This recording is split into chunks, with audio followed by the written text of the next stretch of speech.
Tapos na ang isang oras kalahating gym natin. Pauwi na tayo. Dito na ako sa sasakyan. Pinapainit ko na lang yung sasakyan at aalis na tayo.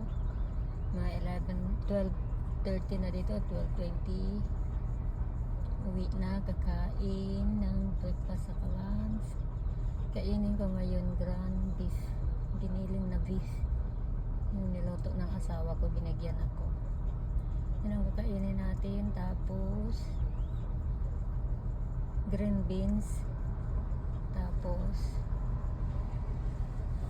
pipino. Yan ang lunch natin, breakfast sa lunch natin ngayon.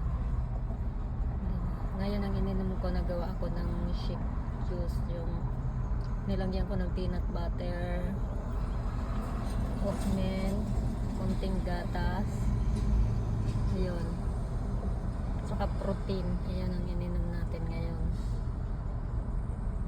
So ngayon, beef na giniling kakainin natin. Yung niluto ng asawa ko, binigyan ako. Yan ang breakfast lunch natin ngayon. Saka green beans, saka pipino. Ayan. Okay guys, have a nice day guys. Tara, uwi na tayo.